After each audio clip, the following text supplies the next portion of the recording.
عزیز دوستوں، بزرگوں اور بھائیوں، اللہ تبارک و تعالی اس دنیا کے اندر بہت سارے لوگوں کو منصب اور مقام عطا فرماتا ہے۔ بہت سارے لوگ ایسے ہوتے ہیں جنہیں اللہ تبارک و تعالی زندگی میں بڑے بڑے مواقع عطا کرتا ہے۔ وہ چاہیں تو اس موقع سے اپنے ذاتی مفادات حاصل کریں اور چاہیں تو ان اچھے مواقع کو ملت کی، مذہب کی، قوم کی خدمت کے لیے وقف کر دیں۔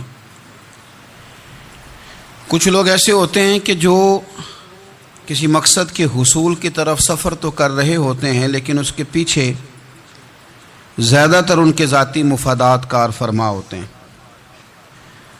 اور وہ اپنے دنیاوی مقاصد کے لیے، اپنے اور اپنے خاندان کے دنیاوی فوائد کے لیے کوشش کر رہے ہوتے ہیں۔ ایسے لوگ بھی محدود رہ جاتے ہیں، ان کی سوچ بھی محدود رہ جاتی ہے، اور کئی دفعہ کچھ تھوڑی دیر کے لیے ان کے نام ابھرتے ہیں اور پھر ہمیشہ کے لیے دب جاتے ہیں۔ کچھ لوگ ایسے ہوتے ہیں جو زندگی کے اندر اللہ کے لیے، اللہ تعالیٰ کی رضا کے لیے، رسول پاک صلی اللہ تعالیٰ علیہ وسلم کی خوشنودی حاصل کرنے کے لیے، دین کی، ملت کی، ملک کی سربلندی کے لیے آگے آنا چاہتے ہیں۔ میرا رب کریم قرآن مجید سورہ حج میں ارشاد فرماتا ہے کہ الذین ان مکناہم فی الارض، کچھ لوگ ایسے ہیں کہ اگر ہم انہیں زمین میں اقتدار دیں، زمین میں اگر ہم انہیں قابو دیں تو وہ کیا کریں گے؟ اقاموا الصلاۃ و آتوا الزکوٰۃ، وہ نماز قائم کریں گے، زکوٰۃ ادا کریں گے، وامروا بالمعروف، نیکی کا حکم دیں گے، ونہوا عن المنکر، اور لوگوں کو بری باتوں سے منع کریں گے۔ وہ دینی، فکری، اصلاحی انقلاب برپا کر دیں گے، نماز کو عام کریں گے، زکوٰۃ کو عام کریں گے، بھلائی کا حکم دیں گے اور برائی سے منع کریں گے۔ اللہ تبارک و تعالیٰ نے ان لوگوں کو جب اقتدار دیا، وہ کون لوگ تھے؟ سیدنا صدیق اکبر، حضرت فاروق اعظم، سیدنا عثمان غنی، حضرت مولا علی رضوان اللہ تعالی علیہم اجمعین۔ اللہ نے جب ان لوگوں کو اقتدار دیا زمین کے اندر، اللہ تبارک و تعالی نے انہیں نبی پاک علیہ الصلاۃ والسلام کی نیابت کے لیے چنا، تو ان لوگوں نے یہ انقلاب برپا کیا، نمازیں عام ہو گئیں، شوق سے لوگ صدقات و خیرات دینے لگے، بھلائی عام ہوئی، برائی کا کلا کما کیا گیا۔ ہمارے ہاں بھی لوگ احتساب کی باتیں کرتے ہیں، ہمارے ہاں بھی لوگ کہتے ہیں کہ میں رشوت خوری کو، کرپشن کو، ناجائز چیزوں کو ہمیشہ کے لیے جڑ سے اکھیڑ پھینٹوں گا۔ لوگ دوسروں سے مطالبہ کرتے ہیں کہ یہ سارے کام جائز کریں، لیکن خود اس پر عمل کرنے کو تیار نہیں ہوتے۔ یاد رکھ لیں کہ یہ جو احتساب ہے، یہ انسان کی اپنی ذات سے شروع ہوتا ہے۔ آپ جب نظام احتساب دنیا کے اندر مستحکم کرنا چاہتے ہیں تو اس میں پھر آپ کو اپنی ذات کو سامنے پیش کرنا پڑے گا۔ آج ہم بات کرنے جا رہے ہیں سیدنا فاروق اعظم رضی اللہ تعالیٰ عنہ۔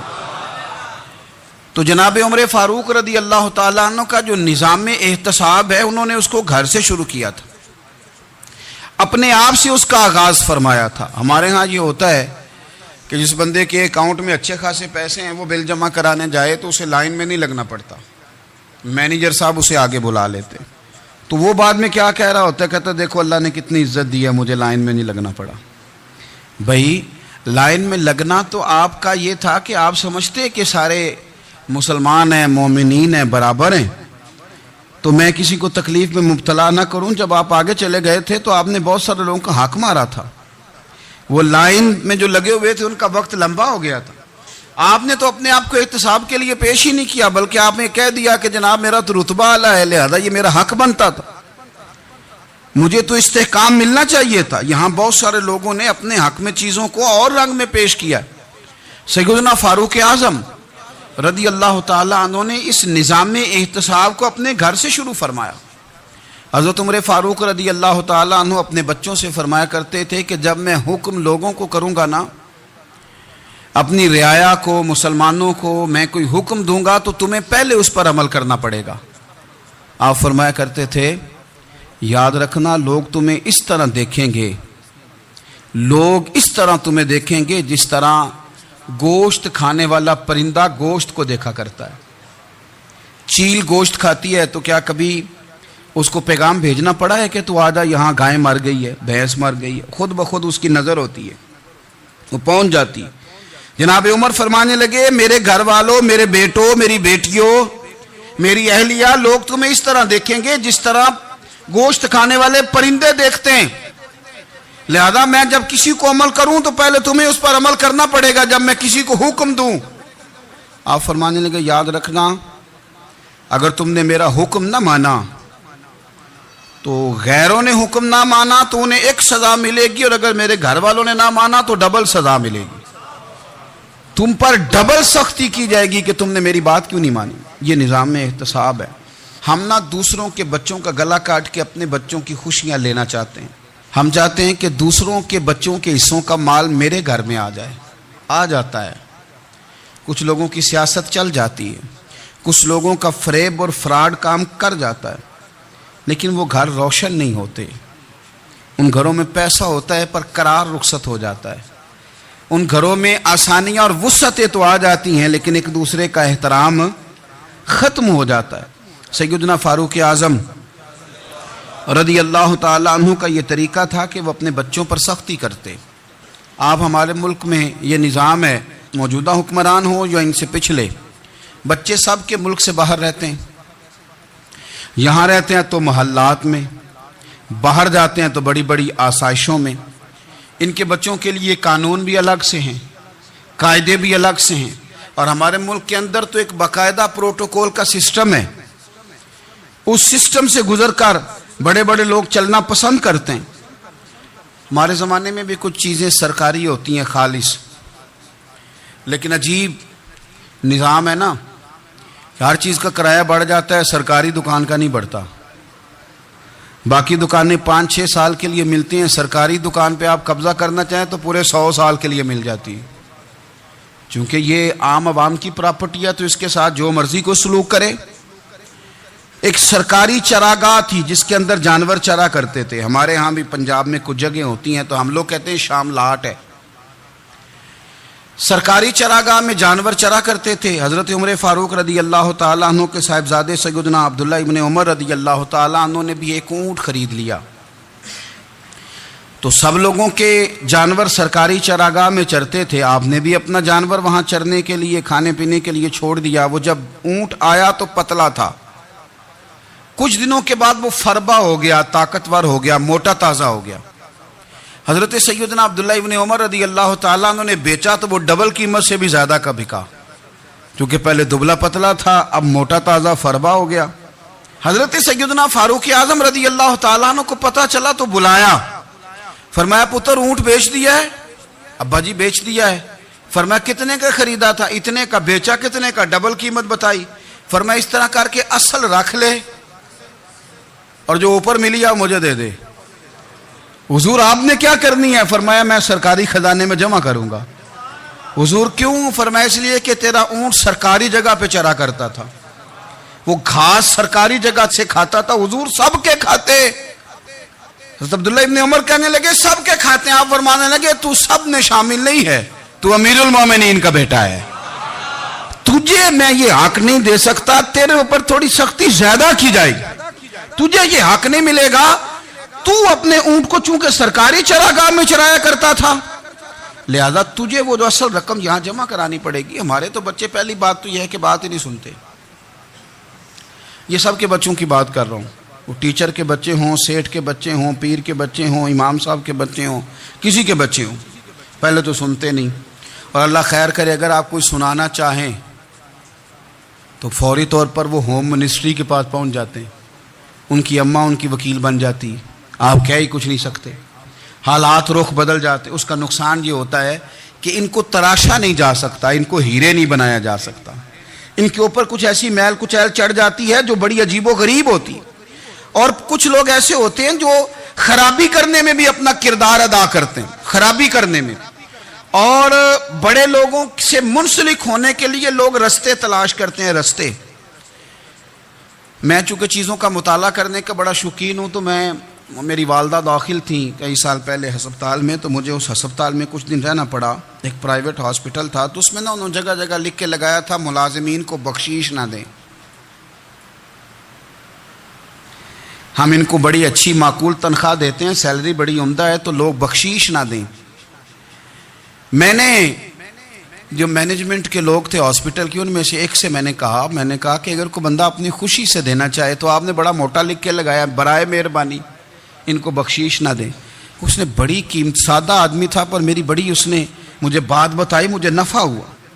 کہنے لگے مولوی صاحب، جب کچھ امیر لوگ ہسپتال میں مریض لے کے آتے ہیں تو وہ صفائی والے کو پہلے ہی 500 روپیہ دکھا لیتے ہیں آتے ہی. پھر وہ جیسے آواز دیتے ہیں صفائی والے فٹافٹ اندر آتے ہیں، ان کا کمرہ صاف کرتے ہیں. تو سارے تو بیچارے اتنے مالدار نہیں ہوتے کہ آتے ہی پہلے کام والے کو 500 دیں. پھر نقصان کیا ہوتا ہے کہ یہ جن کی ذمہ داری ہے بہت ساری ڈیوٹیاں کرنے کی، یہ ڈیوٹی نہیں کرتے. یہ پلٹ کے ان کی طرف دیکھتے ہیں جن کے گھر سے سالن صحیح آتا ہے. ادھر ان کی توجہ زیادہ ہو جاتی ہے، جو نوٹ ان کو زیادہ دکھاتے ہیں، جو پھل لے کے آتے ہیں تو آدھا ان کو دیتے ہیں. تو ہم یہ کہتے ہیں یہ کام ہی نہ کرو، یہ اپنی تنخواہ پہ کام کریں تاکہ ہر آنے والے کا درد سمجھیں، ہر ایک کو یکساں یہ سروسز فراہم کریں. تو ہم یہ کام کرتے ہیں. ہم ایم پی اے کے اور کسی سے ہمارا تعلق نہ بنے تو ہم جناب اس کے ڈرائیور سے ہی تعلق بنا لیتے ہیں. ہم وہ جو آپریٹ کرنے والا ہوتا ہے ٹیلی فون، اسی سے بڑا تعلق بناتے ہیں، اس کو مٹھائی کا ڈبہ جلدی پہنچا دیتے ہیں. تو اسی طرح سے بڑے لوگوں کی اولادوں کو بگاڑا جاتا ہے. حضرت عاصم بن عمر رضی اللہ تعالیٰ عنہ، یہ سیدنا فاروق اعظم کے بیٹے تھے. مصر گئے تو لوگوں کو پتا چلا حضرت عمر کے بیٹے آئے. لوگوں نے تحفے دیے، بڑی بڑی چیزیں آپ کو دی. حضرت عمر کا بیٹا آیا، بڑے گفٹ دیے. تو صاحبزادے واپس آئے تو ان کے پاس بڑے تحائف تھے. سیدنا عمر فاروق رضی اللہ تعالیٰ عنہ نے دیکھا تو فرمایا ادھر لانا تحفے. کہا بھائی لوگوں نے مجھے دیے ہیں. فرمایا تو نے کیوں بتایا تھا کہ میں امیر المومنین کا بیٹا ہوں؟ کہا حضور ان کو ویسے ہی پتا چل گیا.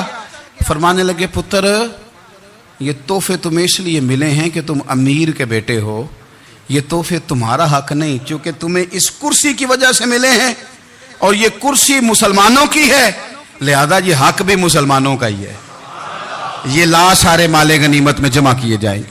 آپ اپنے گھر سے جب احتساب شروع کرتے ہیں، اپنے گھر سے، اور یہ یاد رکھیں یہ جو لوگ آتے ہیں آپ کے بچوں کو نوازنے کے لیے، یہ انہیں خراب کرتے ہیں، بگاڑ پیدا کرتے ہیں، یہ عجیب و غریب سی چیزوں میں مبتلا کر دیتے ہیں. بچوں کا نقصان ہوتا ہے کل کلام. پھر جو شاپر اچھا لے کے آئے پیر صاحب کے بچے ذرا اس سے پیار سے ملتے ہیں، نقصان ہو جاتا ہے. یہ دستے نگر ہو جاتے ہیں، یہ لوگوں کی طرف جیتے ہیں، دوسروں پہ ڈیپینڈ کرنے لگتے ہیں. حضرت ابو موسیٰ اشعری رضی اللہ تعالیٰ عنہ نے پہلے تو ایک قلین بڑا سونا تھا، تو آپ نے حضرت عمر کے گھر بھیج دیا کہ چلو ان کے گھر میں ان کی اہلیہ بچھا لیں گی. کہیں سے تحفہ آیا. پھر وہ جس کمرے میں مال غنیمت اور خزانہ رکھا جاتا تھا اس کی صفائی کر رہے تھے تو ایک دینار مل گیا. تو وہ دینار بچے سارے جا رہے تھے تو ان میں سے حضرت عمر کے ایک بیٹے کو چھوٹے کو بلایا اور بلا کے کہا پتر یہ دینار لے لو. حضرت عمر نے دیکھا کہ بیٹے کے ہاتھ میں دینار بھی ہے اور گھر میں قالین بھی ہے. ایک موقع پہ وہ قالین گیا، ایک موقع پر بچے کو ایک دینار دیا. تو حضرت عمر اپنی اہلیہ سے پوچھنے لگے یہ کہاں سے آیا قالین؟ کہا جناب ابو موسیٰ اشعری رضی اللہ تعالیٰ عنہ نے بھیجا ہے. بیٹے سے پوچھا دینار کہاں سے آیا؟ کہا مجھے انہوں نے ہی دیا ہے. آپ نے وہ دینار بھی لیا اور قالین بھی لیا اور اس کو لپیٹا اور جناب ابو موسیٰ اشعری کو بلایا اور اتنے سخت ناراض تھے. فرمانے لگے ابو موسیٰ اشعری سے کہنا میرے پاس پیدل آئے، گھوڑے پہ نہ آئے. اور جب آئے حضرت ابو موسیٰ اشعری تو جناب عمر اتنے ناراض ہوئے کہ وہ قالین لپیٹ کے تو ان کے سر پہ مار دیا. فرمانے لگے پکڑو اپنا دینار، تمہیں پورے مدینے میں میرے بیٹے کے علاوہ کوئی اور نہیں ملے تھا جسے تم خراب کر سکو، میرا پتر ہی ملا تھا بگاڑنے کی. کس نے اجازت دی تم میرے بیٹے کو دینار دو؟ کیوں لائے تم میرے گھر میں قالین؟ حضرت عمر فاروق رضی اللہ تعالیٰ عنہ فرمانے لگے میں زمین پہ سونے کا عادی ہوں، زمین چٹیل بھی ہو تو رب کا بندہ بن کے سوتا ہوں تو اللہ مجھے آرام اور سکون کی نیند عطا فرما دیتا ہے. مجھے تمہارے مخملوں کی اور قالینوں کی ضرورت نہیں ہے.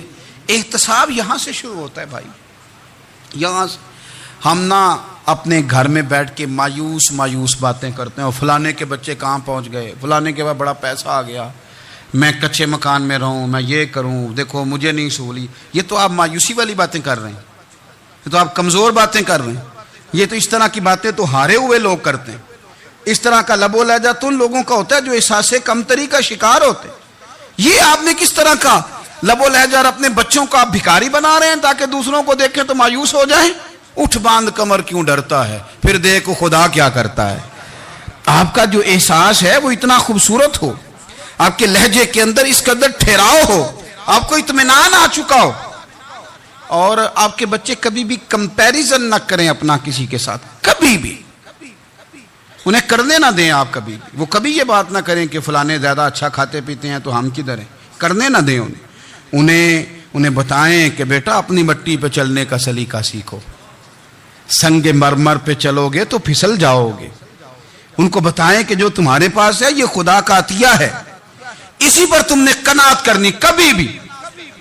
حضرت زید بن حارثہ سے نبی پاک صلی اللہ علیہ وسلم کو بڑا پیار تھا، پھر ان کے بیٹے حضور کے غلام زادے حضرت اسامہ بن زید کے ساتھ بھی حضور بڑا پیار کرتے۔ لیکن یہ تو مسلمہ حقیقت ہے نا کہ عظمت اور شان تو سیدنا فاروق اعظم کی زیادہ ہے۔ امت کا اتفاق ہے کہ نبیوں کے بعد سب سے بڑا درجہ جناب صدیق اکبر کا، اور پھر اللہ نے مقام عطا کیا حضرت فاروق اعظم کو۔ یہ بڑے لوگ تھے۔ ایک دفعہ مال تقسیم ہو رہا تھا تو حضرت عمر رضی اللہ تعالیٰ عنہ نے نا حضرت اسامہ بن زید کو 4000 دینار دیے، اور اپنے بیٹے عبداللہ ابن عمر کو 3000 دینار دیے۔ تو حضرت عبداللہ ابن عمر گھر جا کے کہنے لگے، ابا جی اسامہ میں وہ کون سی خوبی ہے جو میرے اندر نہیں، اور اسامہ کے باپ میں وہ کون سی خوبی ہے جو آپ کے اندر نہیں۔ تو حضرت عمر کی عاجزی دیکھیے، حالانکہ بالاتفاق دنیا جانتی ہے کہ جناب عمر فاروق رضی اللہ تعالیٰ عنہ افضل ہیں، پھر بھی پتہ اپنے بیٹے سے کیا کہتے ہیں؟ فرماتے ہیں وہ سن یار، وہ خدمت گزار ہیں نبی پاک کے، وہ بھی حضور کے گھر میں ڈیوٹی کرتے، نوکری کرتے، اور ان کے بیٹے بھی حضور کی نوکری کرتے، یہ خدمت گزار ہیں۔ فرمانے لگے اگر تو نے پوچھ لیا تو سن، پھر میری تو رائے یہ ہے کہ تیرے سے زیادہ اسامہ بن زید حضور کی نظر میں پیارے ہیں، اور اسامہ کا باپ تیرے باپ سے زیادہ نبی پاک کا پیارا ہے۔ کوئی کمپیریزن کرنے نہیں دیا، بچوں کو کسی ایسی جگہ کھڑے ہونے نہیں دیا۔ فرمایا یہ وجہ ہے، یہ انداز ہے کہ تو زیادہ پیارا ہے۔ حضرت عمر فاروق رضی اللہ تعالیٰ عنہ پسند نہیں کرتے تھے، ذرا برابر بھی پسند نہیں کرتے تھے کہ کوئی شخص اور مال آتا تو اپنے رشتہ داروں کو نوازنے سے بچتے۔ مال غنیمت آتا ہے نا، ہمارے یہاں تو اللہ خیر کرے جب کوئی بندہ کونسلر بنتا ہے، چیئرمین بنتا ہے، تو ٹھیکہ کس کو دیتا ہے؟ کوئی چلو بھتیجا مل جائے، کوئی بھانجا مل جائے، کوئی چھوٹا بھائی، اسے بھی کام مل جاتا ہے ساتھ۔ نوازنے پہ لوگ آتے ہیں تو وہ تلاش کرتے ہیں کہ کہاں کہاں کو میرا ہے، وہ ٹینڈر ہی ان کے نام کے پاس ہوتے ہیں جن کی طرف ذرا نظر کرم زیادہ ہوتی۔ حضرت عمر فاروق مال تقسیم کر رہے تھے تو بیٹی آگے کہنے لگی، ابا جی رشتہ داروں کا بھی حق ہوتا ہے، آپ سب کو دیتے ہیں، آپ کے اپنے آپ کے قریب ہی نہیں آتے۔ تو حضرت عمر فاروق نے کیا لفظ کہے، کیا حقیقت ہے، کیا حسن ہے۔ فرمانے لگے پتر یہ مال تیرے باپ کا نہیں مسلمانوں کا ہے، جب تیرے باپ کا ذاتی مال ہوگا تو اپنے رشتہ داروں کو دے گا، یہ مسلمانوں کا مال ہے، یہ اسی حساب سے تقسیم ہوگا جو عدل کا حساب ہے، جو ترازو ٹھیک ہے۔ فرمایا تو مجھے یہ مشورہ نہ دے، یہ مسلمانوں کا مال۔ یہاں سے نظام احتساب شروع ہوتا ہے، یہاں سے انسان آگے بڑھتا ہے، اور پھر کوئی تکلف نہیں کسی پر حضرت عمر کا، کوئی چھوٹا ہے یا بڑا ہے۔ حضرت ابو سفیان رضی اللہ تعالیٰ عنہ سردار رہ چکے ہیں مکے کے، بڑے آدمی، لیکن نظام احتساب میں کوئی چھوٹا بڑا نہیں ہوتا۔ حضرت عمر فاروق مکہ مکرمہ گئے تو لوگوں نے کہا حضور جناب ابو سفیان نے نا گلی میں پتھر رکھے، اور بہت سارے لوگوں کو رستوں میں تکلیف ہو رہی ہے، تو حضرت ابو سفیان رضی اللہ تعالیٰ عنہ سے بھی لوگ کہہ دیتے تو وہ بھی اٹھا دیتے، لیکن لوگوں نے چونکہ وہ سردار تھے، بڑے تھے، تو لوگوں نے ان سے کہا نہیں۔ حضرت عمر جب آئے تو کہا تو جناب عمر نے پرواہ نہیں کی، خود آئے، جناب ابو سفیان سے کہا یہ پتھر آپ نے رکھے؟ کہا حضور ہاں۔ فرمایا یہ بھی اٹھائیے، یہ بھی اٹھائیے، یہ بھی اٹھائیے۔ جب وہ اٹھا رہے تھے تو حضرت عمر کہہ رہے تھے شکر نہیں اللہ کا کہ عمر کہہ رہے ہیں اور ابو سفیان مانتے جا رہے ہیں. شکر نہیں، یہ نظام احتساب ہے کہ بڑا ہو یا چھوٹا ہو اس کو یہ حق حاصل نہیں ہے کہ مسلمانوں کو وہ کسی تکلیف میں کسی بھی صورت میں مبتلا کرے، کہیں بھی کسی جگہ بھی، اس کو یہ والی اجازت نہیں. حضرت سیدنا عمر فاروق رضی اللہ تعالی عنہ. پھر ایک اور بات تھی، میں کئی دفعہ یہ بات کہتا ہوں اور مجھے ذاتی طور پر اس کا بڑا تجربہ ہے. کچھ لوگ نا خوشامد پسند ہو جاتے ہیں، بڑی عمدہ تعریف کرتے ہیں، اوئے ہوئے ہو پول باندھتے ہیں پورے. آپ کے پاس آئیں گے تو کہیں گے جناب آپ سے زیادہ اچھا بندہ ہی کوئی نہیں. تو وہ نا آپ سے کام نکلواتے ہیں، پھر وہ کسی دوسرے کے پاس جاتے ہیں تو اسی طرح کا رویہ وہ دوسروں کے ساتھ کرتے ہیں. یہ عام لوگوں میں بھی مرض ہوتا ہے، عام لوگوں میں بھی. اور بادشاہ ہو بندہ اگر، پھر تو اس کا دل کرتا ہے میں اگر بادشاہ سلام ہوں تو 2-4 بندے دیہڑی پہ رکھ لوں پر میری تعریف ضرور کریں. پابندی ہوتی ہے، لوگ یہ کام بڑے شوق سے کرتے ہیں. اور شیخ سعدی فرمایا کرتے تھے لکڑی کو گھن کھا جاتی ہے اور بڑے لوگوں کو خوشامد کھا جاتی ہے خوشامد. حضرت عمر فاروق رضی اللہ تعالیٰ عنہ اس معاملے میں بھی بڑے مضبوط تھے. ویسے مجھے اور آپ کو اچھا کون لگتا ہے؟ ہماری غلطیاں بتانے والا. ہمارے ایسا فرمایا کرتے تھے اپنے دشمنوں کی باتوں پر بھی غور رکھو، تمہارے دشمن تمہیں نکھار دیتے ہیں. تمہارے اندر جو کوتاہیاں ہوتی ہیں وہ تمہیں پتہ چل جاتی ہیں کہ یہاں میری اصلاح ہو رہی. ان پر غور کرو وہ کیا کہتے ہیں. حضرت عمر فاروق کی تعریف کی ایک بندے نے، کمال تعریف کی. وہ اس کا خیال تھا کہ رزلٹ بڑا شاندار آئے گا. بادشاہ کی تعریف ہوتی تھی تو پھر تھیلی جاتی تھی اشرفیوں کی، کمال رزلٹ آئے گا. تو حضرت عمر جب وہ پوری کر چکا نا بات تو فرمانے لگے تو خود بھی ہلاک ہوا اور مجھے بھی ہلاک ہی کر دیا ہے، خود بھی تباہ ہوا ہے مجھے بھی تباہ کر دیا. کس طرح کی باتیں کر رہا ہے. ایک بندہ اور آیا اور اس نے آ کے کہا کہ پوری امت میں سب سے افضل ہے فاروق اعظم آپ ہی ہیں. تو حضرت عمر فاروق فرمانے لگے تجھے تیری ماں روئے، ابو بکر تجھ سے بھی افضل تھے، تیرے باپ سے بھی افضل تھے، اور صدیق اکبر مجھ سے بھی افضل ہے اور میرے باپ سے بھی افضل ہے. یہ تو کس طرح کی بات کر رہا ہے. یہاں ہر شے ہضم نہیں ہو جاتی، فوری طور پہ لوگ ڈکار بھی پورا نہیں لیتے. قرآن مجید نے کہا فَلَا تُزَكُّوا أَنفُسَكُمْ هُوَ أَعْلَمُ بِمَنِ اتَّقَىٰ. اپنے منہ سے نہ کہو میں پاک صاف ہوں، اللہ زیادہ بہتر جانتا ہے کہ تم میں سے پرہیزگار کون ہے. اپنے منہ سے تعریفیں کرتے کراتے ہو، یہ مزاج چھوڑ دیں.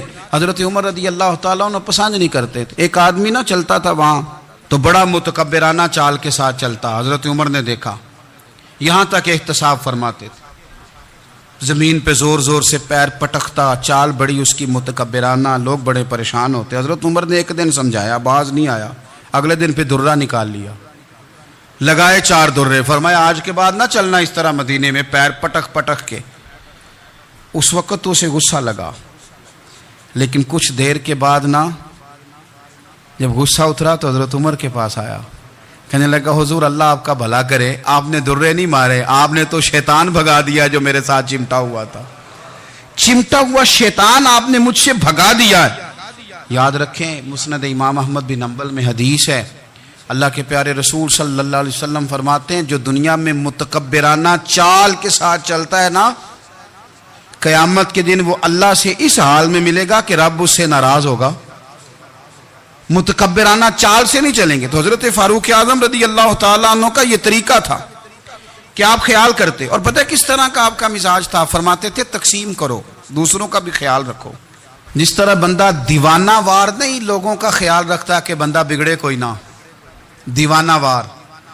کچھ لوگ تبلیغ کرتے ہیں رسمی، اور کچھ لوگ ایسے ہوتے ہیں جو لوگوں کی اصلاح میں دیوانے ہو جاتے ہیں.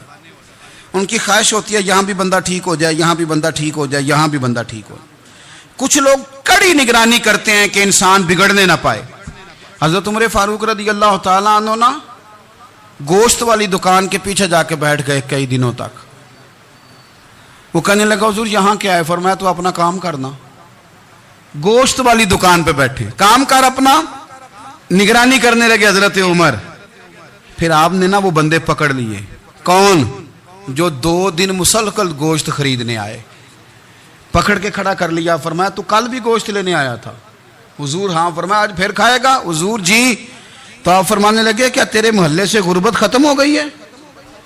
تیرے رشتہ دار سارے پیٹ بھر کے کھاتے ہیں، تو دو دو دن گوشت لینے آتا ہے؟ فرمایا آج کے بعد مسلسل گوشت لینے آیا تو درے سے ماروں گا، خبردار یہ کام نہ کرنا۔ یہاں تک نظام احتساب کا جب خیال رکھا جائے پھر حالات بگڑا نہیں کرتے، پھر وہ قابو میں رہا کرتے ہیں۔ حضرت عمر فاروق رضی اللہ تعالیٰ عنہ اس ترتیب کے ساتھ اصلاح کرتے، اس ترتیب کے ساتھ۔ سیدنا فاروق اعظم رضی اللہ تعالیٰ عنہ کی ایک بات آخر میں عرض کرنی ہے، وہ میں بھی اپنے اوپر لاگو کروں، آپ بھی غور کریں۔ حضرت عمر فاروق رضی اللہ تعالیٰ عنہ نے نا خط لکھا حضرت ابو موسیٰ اشعری کو۔ آپ فرمانے لگے یاد رکھنا، جو گورنر، جو امیر اپنے رب کریم کی فرما برداری کرتا رہتا ہے نا، اس کی رعایا بھی اس کی فرما برداری کرتی ہے، اور جو لوگ اپنے رب کریم کی فرما برداری چھوڑ دیتے ہیں، پھر جنہوں نے ان کی فرما برداری کرنی ہوتی ہے وہ ان کی فرما برداری چھوڑ دیتے ہیں۔ آپ نے سپہ سالاروں کو خط لکھے تھے، فوج کے جو جرنیل تھے، کمانڈو تھے، ان کو خط لکھے تھے، فرمایا جو سپاہی نماز نہیں پڑھتا اسے فوج سے نکال دو، اور ساتھ لکھا تھا یاد رکھو جو رب کا وفادار نہیں وہ ہمارا کیسے ہو سکتا ہے، نکال دو ان لوگوں کو، فوج سے الگ کر دو۔ ہم آج جو بے پناہ پریشان ہیں، ہمارے بچے بات نہیں مانتے، شاگرد بات نہیں مانتے، ہم شکوے کرتے ہیں، بے ادبی بڑھ گئی۔ ادب کے ساتھ میں گزارش کروں گا بڑوں کی بارگاہوں میں، جو میری طرح کے بڑے بنے ہوئے ہیں، بزرگوں سے نہیں بات کرتا، ان سے میں کہوں گا کہ ہمیں ایک دفعہ اپنے اوپر بھی تو غور کر لینا چاہیے، کہیں ایسا تو نہیں ہے کہ ہم جب تک اللہ تعالیٰ کے فرما بردار تھے، جب تک ہم تقوی کے معیار پر تھے، ہماری بات ماننے والے ہماری بات مان رہے تھے، کہیں ایسا تو نہیں کہ ہم اس معیار سے ہل گئے ہیں تو اب جو ہمارے فرما بردار تھے وہاں سے ہل گئے۔ حضرت عمر رضی اللہ تعالیٰ عنہ فرمایا کرتے تھے کہ لوگوں کو عجب میں مبتلا نہیں ہونا چاہیے، خود پسندی کا جو ماحول ہوتا ہے اس سے لوگوں کو ہمیشہ نکلنا چاہیے۔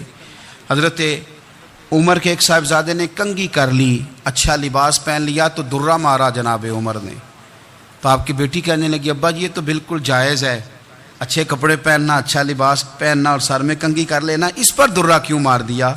تو آپ فرمانے لگے بیٹا یہ خود پسندی میں مبتلا ہونے لگا تھا، یہ اپنے آپ کو بہت بھلا سمجھنے لگا تھا، اس کا خیال تھا کہ میں یوں میرے علاوہ کوئی نہیں، یہ اس مقام پہ جا رہا تھا جہاں اس کی تربیت رک جاتی، اس لیے درہ مارا ہے۔ ایک دفعہ حکومتی معاملات کے اندر آپ کی اہلیہ نے مشورہ دینا چاہا، بڑے کام بیویاں نہیں کرتی، بڑے بڑے معاملات میں مداخلت نہیں کرتی۔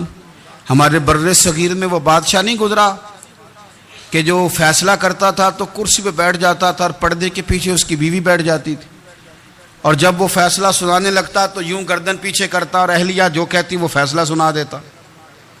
لیکن ایک دفعہ خاتون نے ایک آدمی کو حضرت عمر نے معزول کیا تو آپ کی اہلیہ نے، اس آدمی کی اہلیہ حضرت عمر کی اہلیہ سے ملی ہوں گی، تو خاتون نے ذرا سفارش کرنی چاہیے، تو جناب عمر فاروق رضی اللہ تعالیٰ عنہ کے ہاتھ میں عصا تھا، ڈنڈا تھا، 2-3 دفعہ زمین پہ مارا، فرمایا تمہیں کس نے اجازت دی ہے حکومتی معاملات میں مشورہ دینے کی؟ یہ مشورہ مولا علی دیں گے یا عثمان غنی دیں گے؟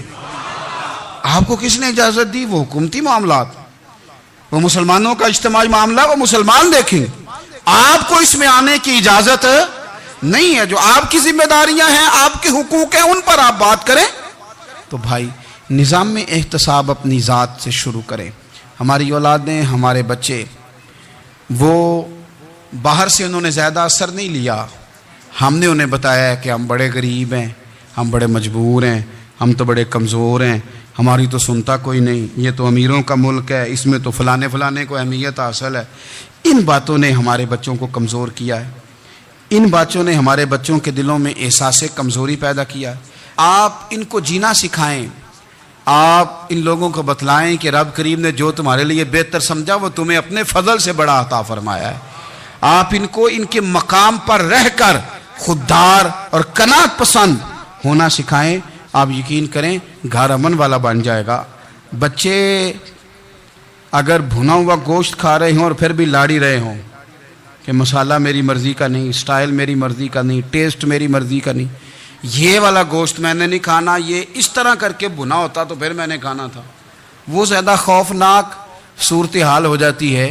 لیکن اگر ابا جی اماں جی گھر والے کھیتوں میں کام کر رہے ہوں اور بچے اچار کے ساتھ روٹی لے کے جائیں اور بننے پہ بیٹھ کے پھٹے پہ بیٹھ کے وہ پھر کھانا شروع کریں، اور جب وہ اچار آئے اور وہ ایک دوسرے کو کہیں کہ آج تو 2 کلے ہو گئے میرے کام کے، اس دفعہ تو دیکھنا ہماری فصل کتنی شاندار ہوگی، ایک دوسرے کو دیکھ دیکھ کے وہ ہنسیں اور مسکرائیں اور ان کی باتوں میں لذت ہو، اور پھر وہ کہیں کہ آم بڑے اچھے مل گئے تھے، دیکھو اچار کتنا سونا آ گیا ہے، دیکھو یہ کس قدر زیادہ اچھا ٹیسٹ ہے، تیل بھی بڑا اچھا ہے، گل بھی بڑے وقت پہ گیا ہے۔ آپ یقین کریں یوں لگتا ہے کہ کائنات کی سب سے بہترین روٹی یہ لوگ کھا رہے ہیں۔ یہ سوچ حضرت عمر نے ہمیں دی ہے، یہ فکر جناب عمر نے ہم تک پہنچائی ہے۔ اللہ ہمیں سمجھنے کی توفیق عطا فرمائے۔ آخر دعوایا ان الحمدللہ رب العالمین۔